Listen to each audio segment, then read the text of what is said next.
먼저 말씀을 먼저 보고서 할게요. 에베소서 5장.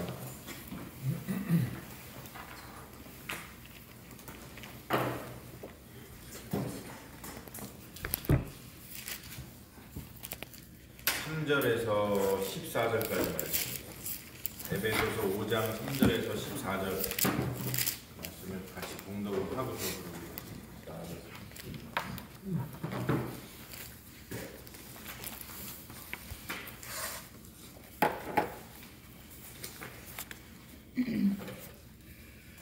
같이 공독할까요? 시작. 은행과 온갖 더러운 것과 탐욕은 너희 중에서 이름조차도 듣지 말라. 이는 성도에게 마땅한 말이라. 누추함과 어리석은 말이나 희롱의 말이 마땅치 아니하니 오히려 감사하는 말을 하라.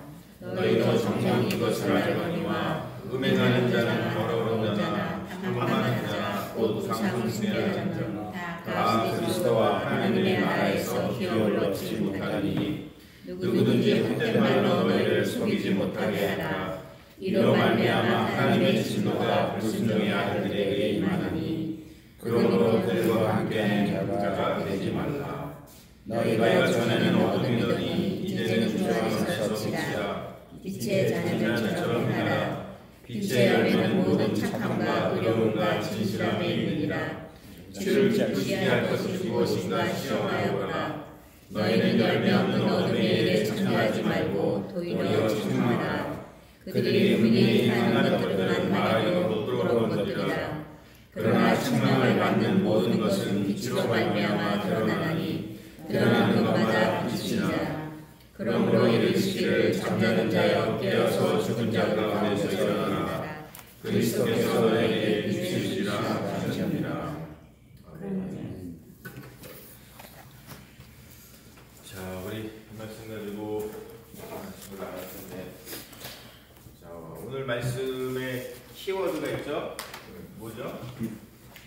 빛입니다. 라이트.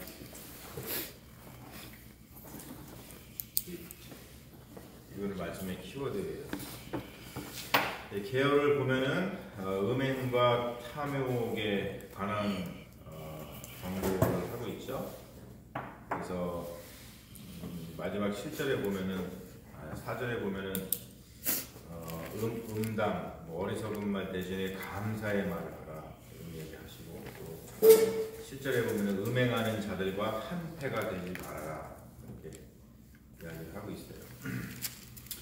그리고 8절에 14절에 보면 빛의 자녀들을 위한 권고죠. 그래서 빛의 자녀와 빛의 열매, 그리고 어둠의 일에 대하여 가져야 할 자세, 그 결론을 내서 이렇게 맺습니다. 이걸 보시면 되는데, 요거를 우리가 한번 살펴보도록 하겠습니다.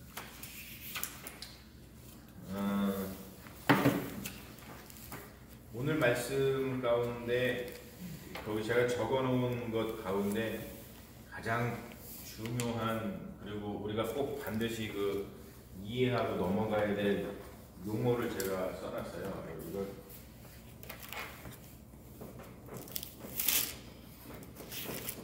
거기다가 좀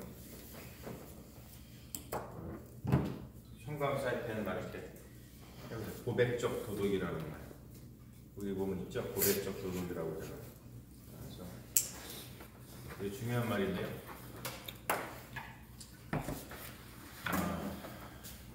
이거는 제가 이렇게 좀 보면서 사용하는 용어인데요. 기독교 도덕은 그리스도에게서 온다 라고 하는 거예요. 기독교 도덕은 그리스도에게서 온다. 이게 무슨 말이냐면, 우리 기독교인들은 굉장히 특이해요. 되게 예수죠. 예수라고 하는 하나의 사람이잖아요. 분명히 사람, 인격이 있죠. 그 예수를 우리는 그리스도로 고백을 합니다. 예수 그리스도라고 하는 말 자체는요, 신앙의 고백적으로요. 가장 짧은. 니네가 누군가가 우리한테 너네가 믿는 게 뭐냐?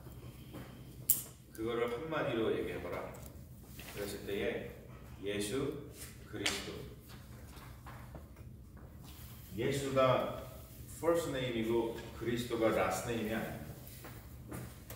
되게 그렇게 생각하시는 분이 있어요. 예수 그리스도 하면은 예수하고 그리스도하고 이렇게 이게 이름이고 이게 성인 줄 알아요. 그게 아니에요. 예수는 그리스도다라고 하는 신앙 고백이에요. 신앙 고백. 되게 중요한 거예요, 여러분. 그래서 우리가 예수 그리스도라고 얘기하는 건 단순히 예수의 이름을 부르는 게 아니고 예수가 누구인지에 대한 우리의 신앙의 고백이 담겨 있는 거고요. 되게 중요한 거예요. 그래서 기독교의 도덕은요. 언제나 이렇게 기억하십시오. 여기서 오는 거예요. 여기서 오는 거예요.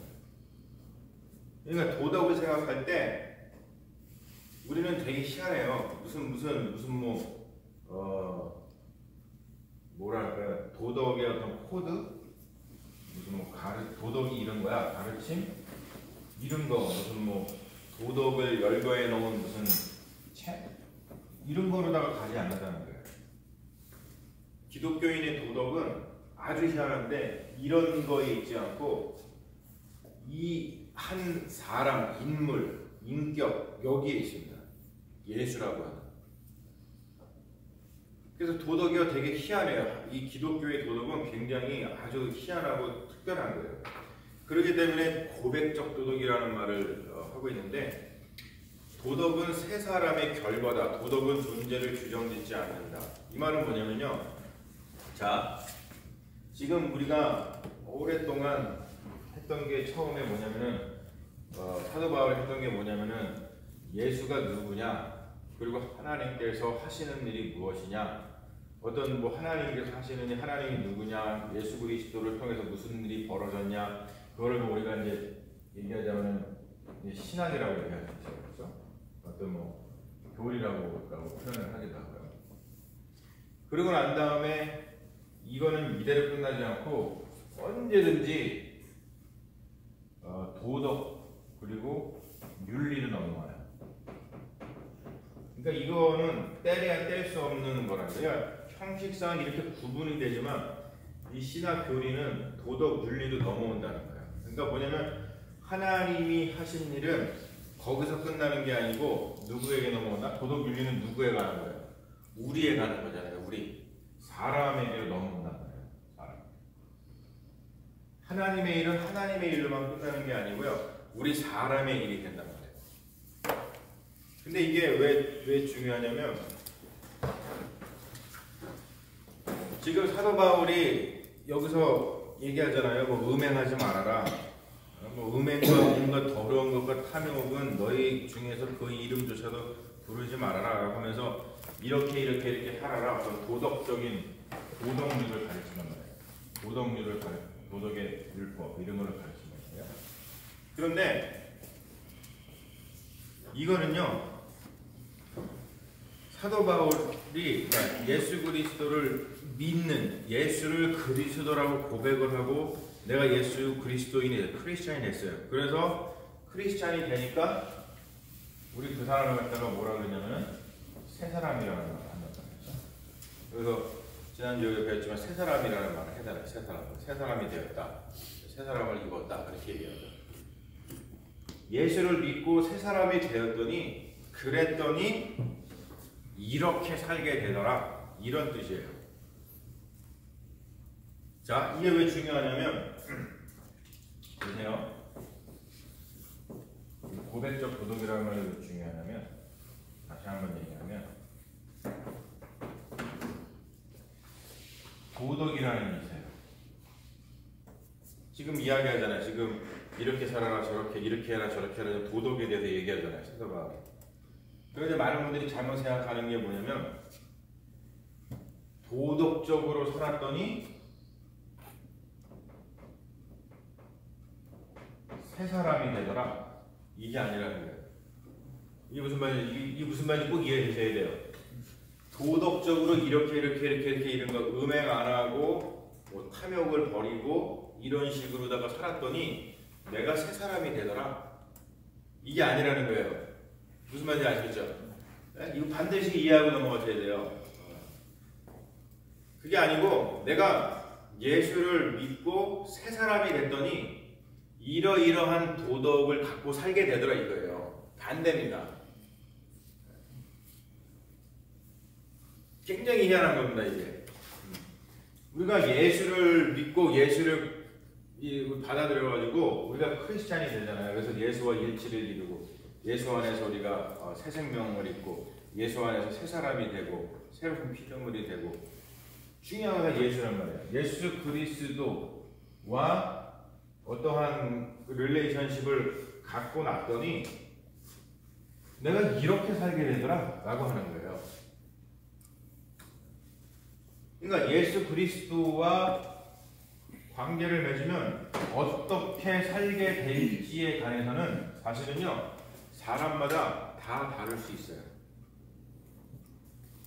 사도 바울이 자기가 예수 그리스도를 믿고 예수 그리스도의 사람이 되었더니 이렇게 살게 되더라 라고 하는 자기의 신앙의 고백을 하는 거예요 지금. 여러분들도 있지 않아요? 여러분들도 예수를 믿었더니 내가 이렇게 사라지게 되더라 라고 하는 그 신앙의 고백들이 있을 거란 말이에요. 반드시. 그런 고백들하고 사도 바울이 지금 그러니까 성경에서 이야기하고 있는 그런 도덕들하고 어떻게 같은지 또는 어떻게 다른지에 대해서 우리가 좀 이렇게 개념을 가질 필요가 있어요. 그래서 우리 기독교의 도덕은 그래서 고백적 도덕입니다. 고백적 도덕. 내가 예수를 믿었더니 이렇게 살게 되더라. 그러니까 내가 도덕적으로 이렇게 했더니 내가 새 사람이 되더라. 내가 구원받게 되더라. 이게 아니고 반대로 내가 예수를 믿었더니 이렇게 살게 되더라 라고 하는 고백적 도덕이라고 해요.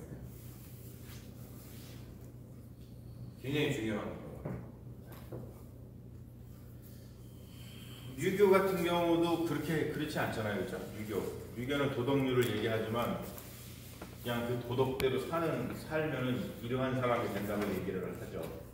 뭐 공자를 믿었더니 내가 이런 도덕을 갖게 된 이런 얘기 안 한단 말이에요. 근데 기독교는 엄청나게 아주 희한한 얘기를 하게 된다는 거죠. 그래서 이 도덕이라고 하는 것이 뭐냐면 우리가 흔히 이제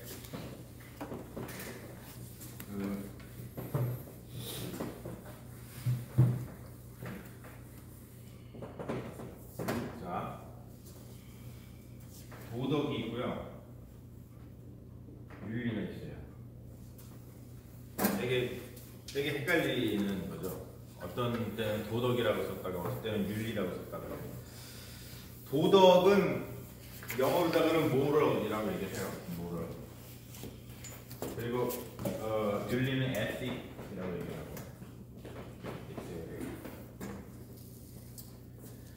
그런데 도덕은 길도자의 베풀떡자예요. 길도자의 베풀떡자. 길도자 베풀떡자. 그래서 거기 보면은 제가 써놨죠. 함께 길을 개척한다. 함께 알아가겠다고 하는 뜻이. 그리고 같은 목표를 추구하는 거예요. 같은 목표를 추구하는 거예요. 자, 같은 목표를 추구하는 거 갖다가 공공선이라고 얘기합니다.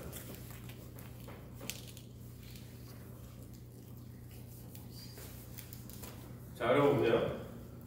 공공선은 같은 목표를 추구하는 건데 우리 그리스도인들, 기독교인들의 공공선, 같은 목표는 뭐예요? 뭐예요? 어떤 거? 사랑. 제가 계속 얘기해요. 그렇죠. 예수 그리스도예요. 우리 기독교는 되게 희한하다고 했잖아요. 이게 희한한 거예요. 이게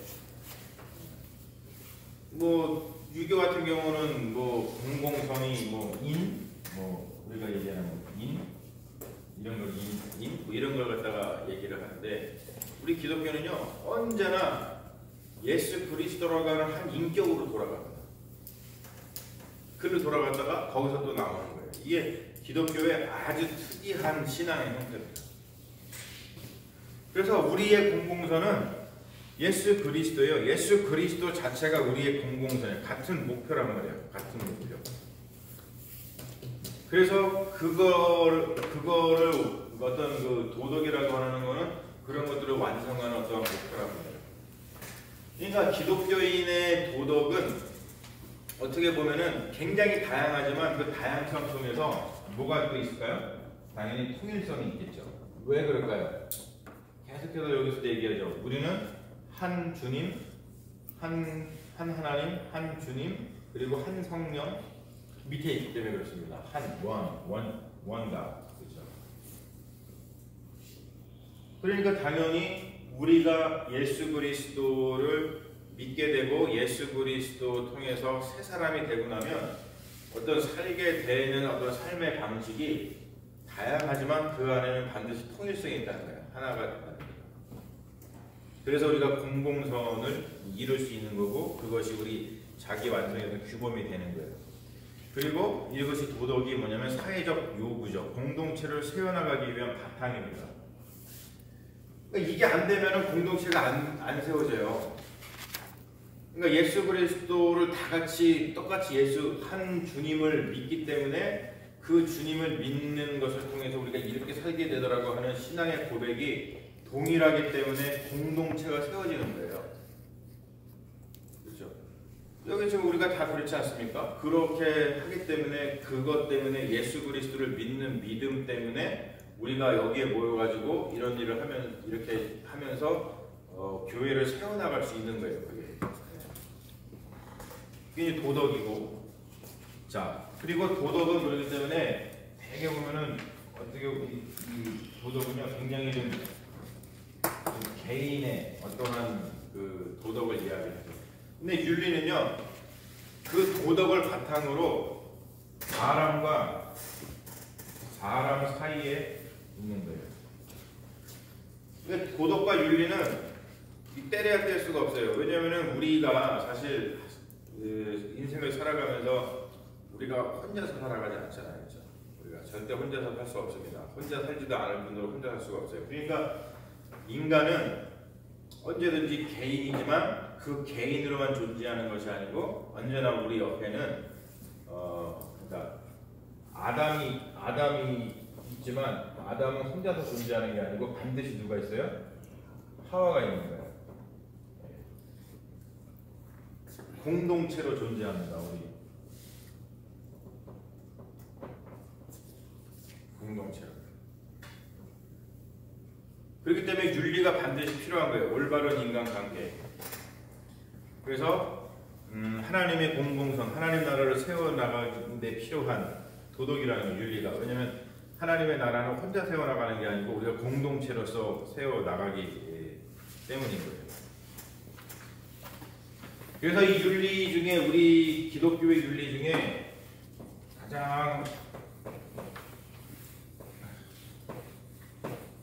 그 모든 것을 한마디로다가 기독교 윤리, 도덕 뭐 이렇게 살게 되더라. 예수 그리스도를 믿고 나니까 내가 이렇게 살게 되더라. 이렇게 살게 되더라. 라고 하는 것에 대한 다양성이라고 그랬죠. 그게 다양성. 이렇게도 살게 되고 저렇게도 이렇게. 근데 그 다양성을 갖다가 다 모아가지고 통일성을 이루는 하나의 윤리를 얘기하자면 그게 뭐냐면은 이게 사랑이에요. 기독교의 최고의 윤리, 최고의 윤리이면서 기독교의 최고의 윤리이면서 모든 것을 관통하는 그 딱 뭐 꼬치가 있으면은 산적이 있으면은 지금 그 배고플 때 얘기해야지 팍 들어오는데 배가 부르셔가지고 얘기하니까 어이가 없냐. 배불러 죽겠는데 왜 또 먹는 얘기하냐고. 여러 가지 뭐 고기 뭐 하는 거 하나로 딱 꿰잖아요, 그렇죠? 그래서 산적을 만들지 않습니까? 딱 꿰는 거 그게 이제 사랑이라고 하는 거예요. 근데 이 사랑은요.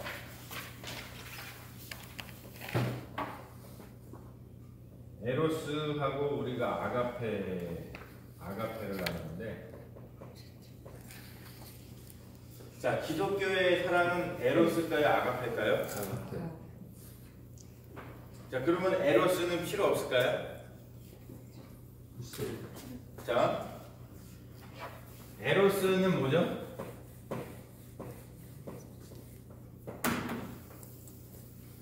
에로스. 이게 에로스 하니까 이게 야시시함을 생각하시면 안 돼요. 에로스라고 하는 것은 기본적으로 무슨 말이냐면 이게 그냥 우리가 에로틱 막 이런 데 써서 그렇지, 이 에로스의 사랑은 뭐냐면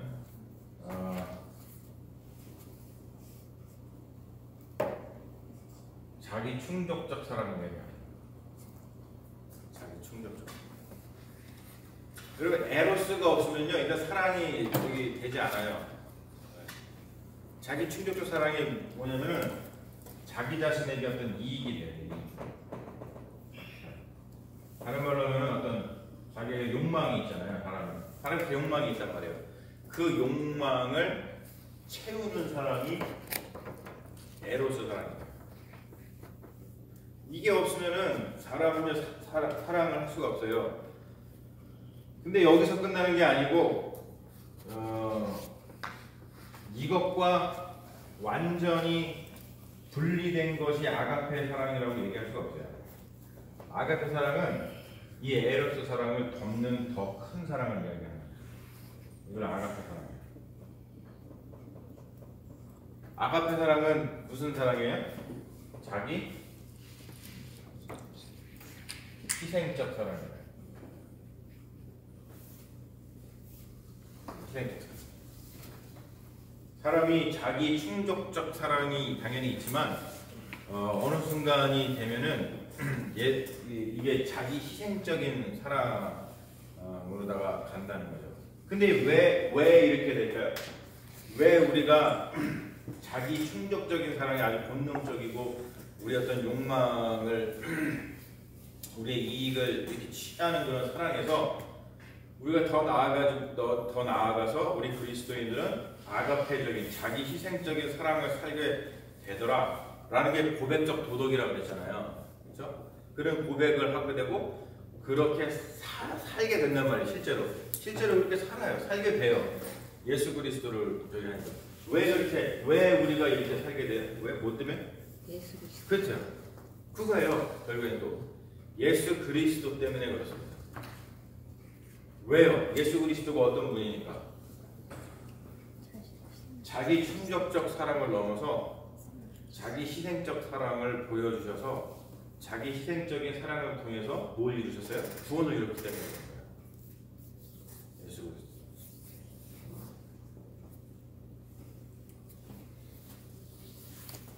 그러니까 우리가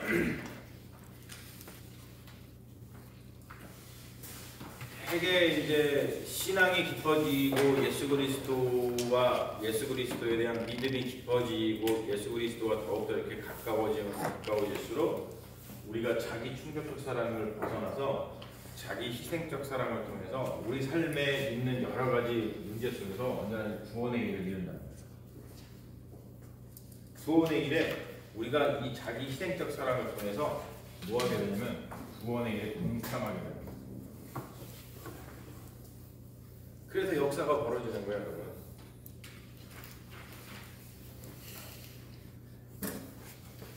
그러니까 우리가 교회를 세워나가는 것도 그렇고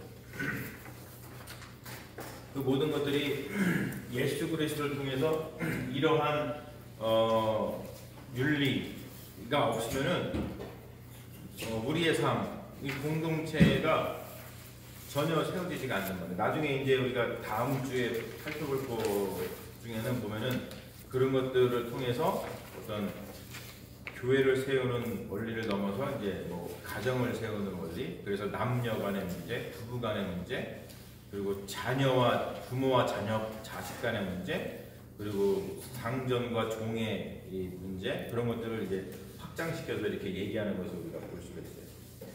그래서 넘겨서 이쪽에 보면은 자, 세 사람은 그리스도인은 도덕적이에요. 하지만 여러분 제가 계속 강조했죠. 도덕이 세 사람을 만들지 않습니다. 누가 세 사람을 만들어요? 예수 그리스도가 만드신단 말이에요. 도덕이 만드는 게 아니고. 우리는 새 사람이 되고 예수 그리스도를 만나면 도덕적인 사람이 되지만 그 도덕이 우리를 만드는 건 아니에요. 그런데 이거가 아주 우리가 조심해야 될 것이 있죠. 여기 써놨는데 종교가 도덕으로 흐르면 자유가 없어지고 아주 진부한 것이 된다는 거예요. 이게 지금 사실 한국교회가 겪는, 그리고 이 세계 교회가 겪는 아주 큰 도전이죠. 종교가요, 특히 우리 기독교가, 다른 종교는 뭐 생각할 수 없고 우리 기독교이니까 종교가 도덕으로 변하잖아요.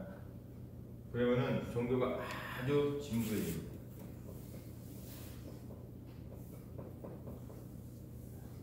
엄청 진부해져요. 왜냐면 이 도덕률이라는 것은 우리가 어떻게 보면은 우리 자유를 스스로 제한하는 거거든요. 근데 여러분 생각해 보세요. 도덕이라고 하는 것을 통해서 자유를 제한해. 그러면 신앙생활이요, 재밌을까요? 재미없을까요? 재미가 없는 거예요. 재미가 없습니다. 이거가 실제로다가 이제 제가 거기다 써놨습니다만, 종교가 도덕을 강조할 때 종교는 사람들을 구속하는 감옥이 될 뿐 영감과 자유를 주지를 못한다. 영감과 자유. 그래서 칼뱅의 성공과 실패라는 거 있죠. 칼뱅 누군지 아시죠? 종교개혁자잖아요. 그렇죠? 칼뱅. 종교개혁자. 자, 칼뱅 전에 누가 있었냐면 루터가 있었어요. 루터하고 칼뱅은 동시대 사람이 아닙니다. 우리가 루터, 칼뱅 하도 이렇게 얘기 들으니까 둘이 그 친구인지 알잖아요. 전혀 그렇지 않아요. 왜냐면 루터는요 1세대예요. 종교개혁 1세대. 그리고 칼뱅은요 종교개혁 2세대입니다. 많은 세대가 같이 있어요. 근데 칼뱅이 어느 나라 사람이냐면, 어느 나라 사람인가요? 사람이? 프랑스 사람이에요. 프랑스 사람인데 칼뱅이 프랑스에 살다가 종교의 박해를 받아요. 그래서 어디로다가 도망오냐면 스위스로 도망옵니다. 스위스. 자, 이게 루터가 종교계 1세대라고 그랬죠? 종교계 1세대, 루터 2세대란 말이에요. 그러면 칼뱅이 누구의 영향을 받았어요? 루터의 영향을 받아가지고 이 사람은 종교 개혁을 일으켰던 사람들의 가치를 따랐던 제2세대 종교개혁자예요. 그러니까 프랑스에서 박해를 받았다고 하는 것은 누구에게 박해를 받았다는 거예요? 네, 카톨릭에게 박해를 받은 거예요. 왜냐면 프랑스가 카톨릭인이 강하거든요.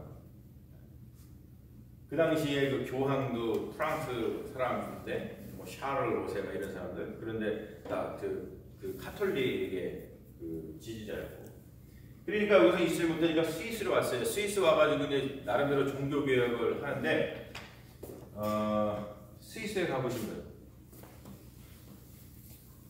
스위스 안 가보신 분? 스위스를 반드시 가십시오.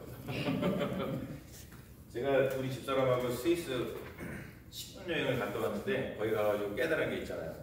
야, 스위스 사람들은 예수를 믿을 필요 없구나. 왜요? 거기가 그냥 이미 천국이야. 이미 천국에 있는데 뭐. 스위스 중에 제네바, 그죠? 제니바, 그죠? 제네바라는 곳이 있어요. 그곳에 가가지고요, 이 제네바라고 하는 도시를 어떤 종교 개혁의 정신을 갖고 이 도시를 완전히 그 도시 자체를 갖다가, 요즘에 흔히 얘기하는 그 한국에서 이런 얘기 많이 하더라고요. 성시화 운동 들어보셨죠? 그 도시 자체를 갖다가 다 거룩하게 만들어서 하나님께 바치는 거예요. 그걸 한다는 거예요. 칼뱅이 그렇게 하거든요. 그래가지고 이 칼뱅이 어떤 사람이냐면 뭘 전공했냐면 원래는 법학을 전공한 사람이에요. 법학권. 그러니까 기독교의 어떠한 이 도덕을 갖다가 법화시켜가지고 이 제네바 시 자체를 갖다가 성시화 운동을 했습니다.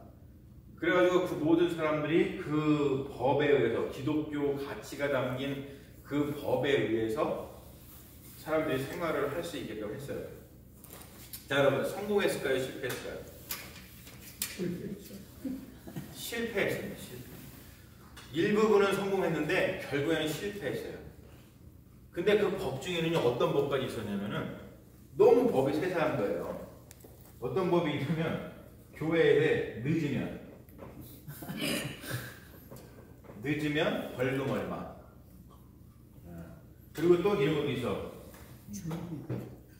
지금 내가 그거 얘기하려고 그랬어. 졸면. 졸면 뭐 곤장 맺대. 졸면.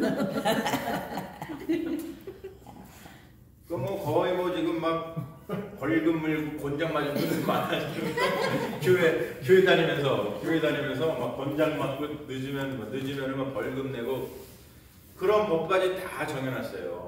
유태인의 율법하고 다르게 뭐 있어요? 그러니까 그리고 또 심한 건 뭐냐면 그러한 전체 가르침 그리고 어떤 이 종교개혁 어떤 개신교 정신 나중에 뭐 붙은 말입니다만 그런 정신에 벗어나서 그거를 반대하는 사람은 어떻게까지 하냐면 어떻게 해요? 사형에 처했어요. 네? 죽였어요? 칼뱅이요. 그래서 세르베투스라고 하는 그 이단 이들이 얘기하는 이단을 죽였습니다. 실제로. 그러니까요, 여러분 반드시 기억하세요. 종교가요 도덕으로 그러잖아요. 진부해지고요. 뭘로 변하냐면 이걸로 변해요. 폭력으로.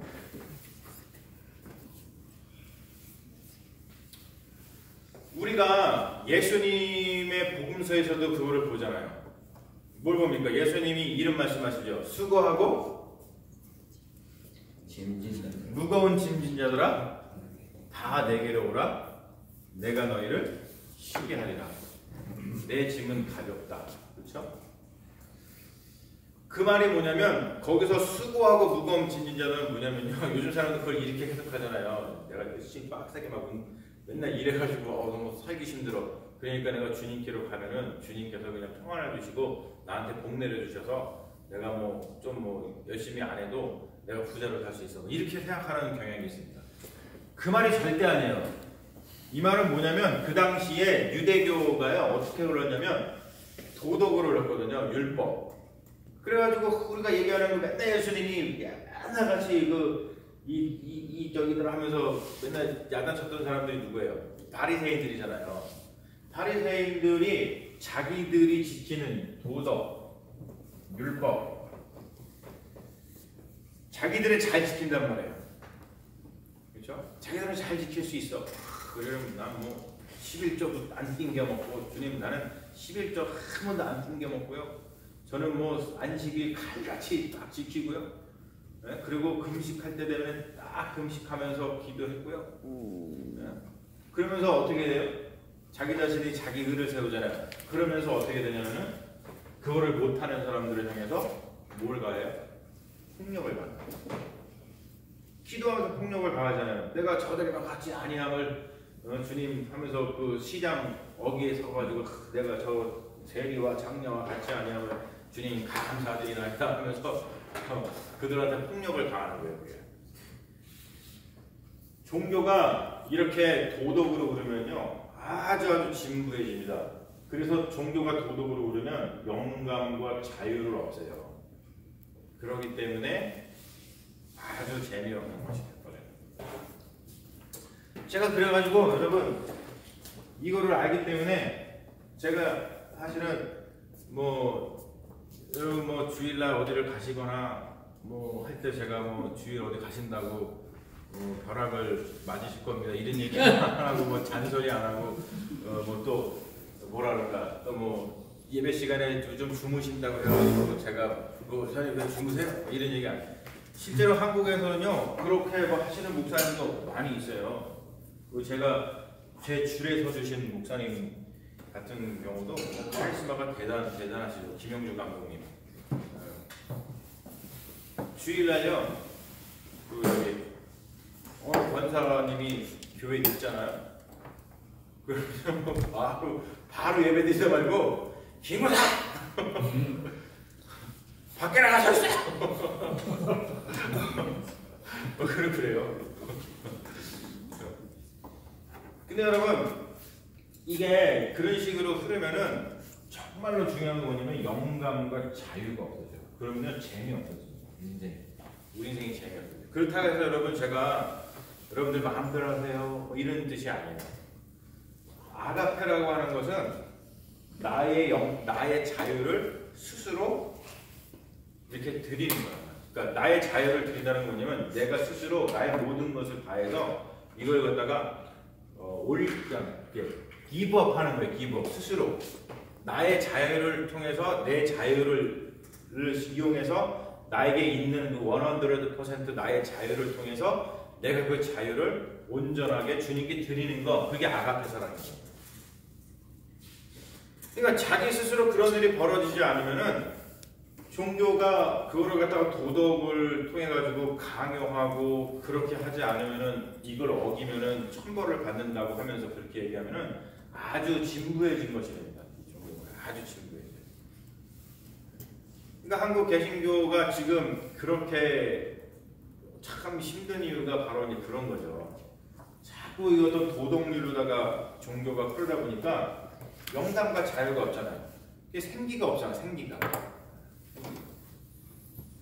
그래서 여러분 우리가 교회를 세워나갈 때 이 부분을 굉장히 저는 좀 중요시하게 생각을 해요. 그렇기 때문에 여러분들이 가진 자유,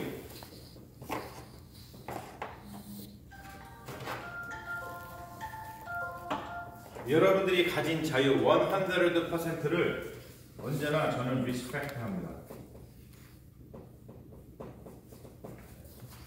교회를 세워나갈 때요, 이게 되게 중요해요, 여러분. 서로가 서로에게 이 자유를 100% 서로 리스펙트하는 게 되게 중요합니다.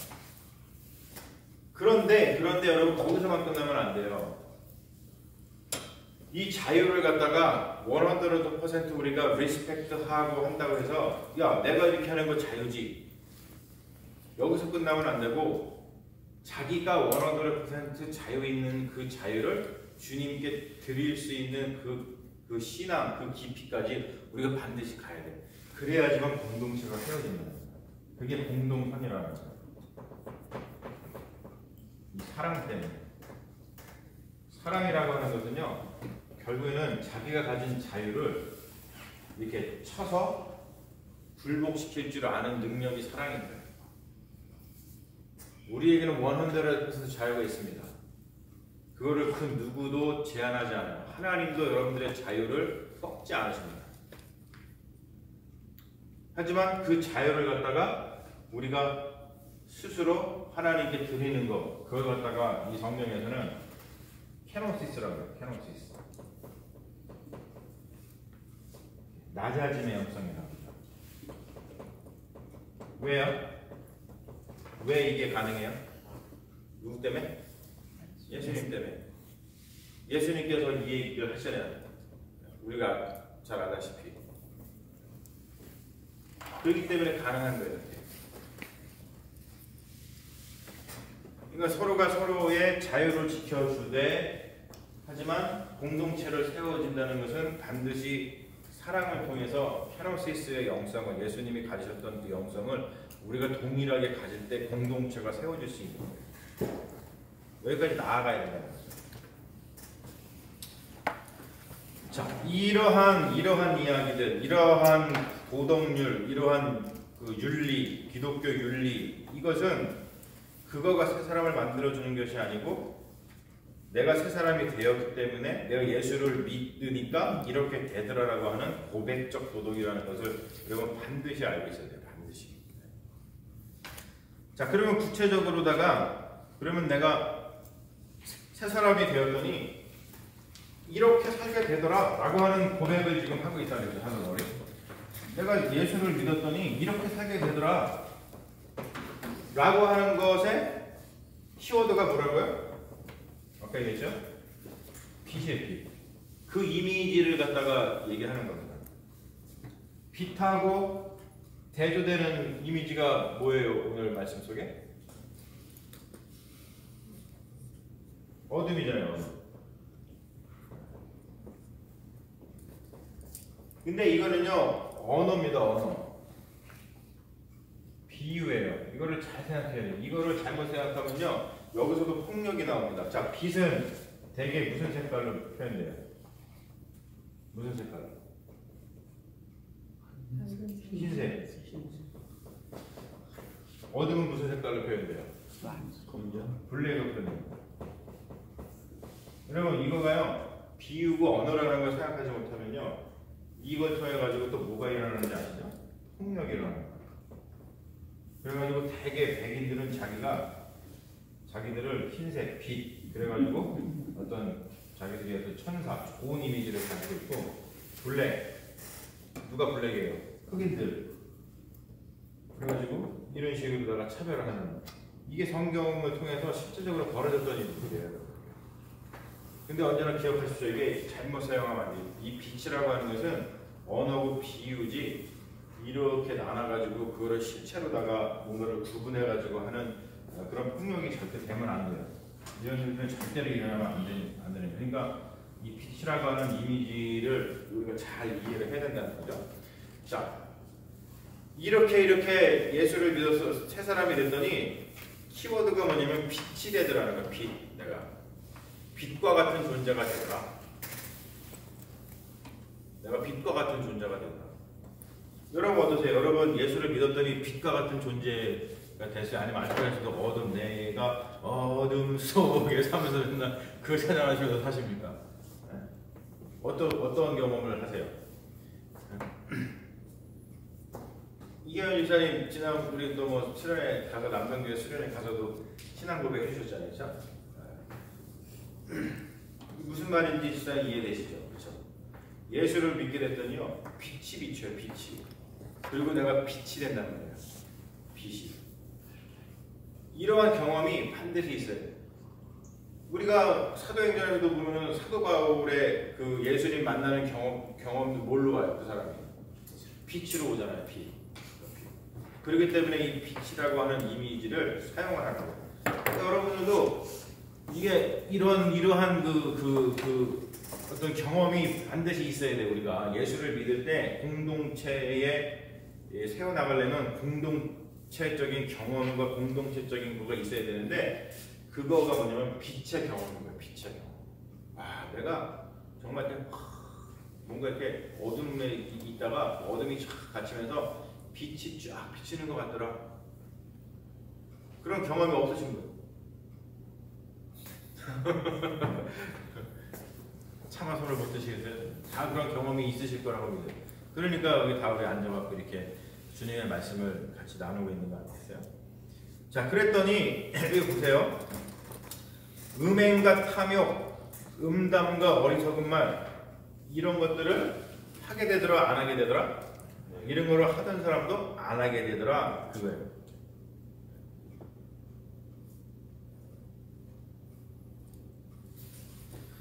자, 음행과 탐욕. 뭐 이걸 자세하게 제가 살펴보진 않겠어요.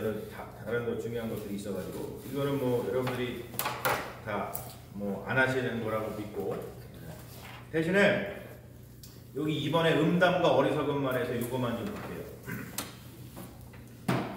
2번. 자, 음담과 어리석은 말을 하는 대신에 감사의 말을 하라 라고 얘기 나와요. 오늘 말씀에. 근데 감사의 말은 어떤 감사의 말이냐면 그냥 여러분들한테 제가 뭐 하면 감사합니다 뭐 이렇게 해서 감사합니다 이런 말이 아니에요. 이게 무슨 말이냐면 하나님께서 하신 일을 인정하고 하나님께 감사를 표시하는 말을 가리켜요. 그러니까 공동체를 세울 때는 언제나 이런 것들이 있는 거죠. 그러니까 우리가 누군가에게 감사를 하는 것도, 누군가 감사하는 일을 저한테 하고 뭐 여러분들이 서로 하는 것도 둘이만 그냥 이렇게 나한테 해주셔서 감사해요 이게 아니라 그렇게 감사가 벌어지는 일을 통해서 누구에게 하나님이 하신 일이라는 것을 서로 인정하고 하나님께 감사를 표시할 수 있는 것이 공동체라는 거예요. 이해되시죠? 네. 이해되시죠? 네. 자, 그리고 여기 보면은 3번에 빛의 자녀들처럼 살라. 빛의 자녀들처럼 살라고 할 때 이 빛의 자녀들은 세 개의 이러한 일들을 합니다. 뭐냐면 첫 번째 모든 선함, 두 번째 의로움, 그리고 세 번째 진실함. 그러니까 예수를 믿고 빛의 경험을 하고 나면 빛의 자녀들이 되는데 그 빛의 일이라는 게 뭐냐? 이 세 가지 일인데 첫 번째는 모든 선함이래. 아가토시네라고 하는 말인데 다른 사람들을 향해서 어질고 관대한 모든 행실. 어질고 관대해지더라는 거예요. 내가 빛이 되고 그런 거야. 그러니까 쪼잔한 게 아니고 어질고 관대해지더라는 거예요. 그리고 두 번째 의로움. 불의를 버리고 하나님의 의로운 뜻을 따르는 행실을 하게 된다는 거예요. 하나님의 뜻이 무엇인지를 계속 간구하게 되고 그 하나님의 뜻을 쫓아서 살게 된다는 것이죠. 빛이라는 것. 그리고 세 번째는 뭐냐면 진실함이에요. 알레테이아라고 했죠. 자, 진실함이라는 것은 뭐냐면 거짓이 없는 진실한 행동이에요. 알레테이아도 지난번에 얘기했죠. 그 알레테이아, 아하고 레테이아.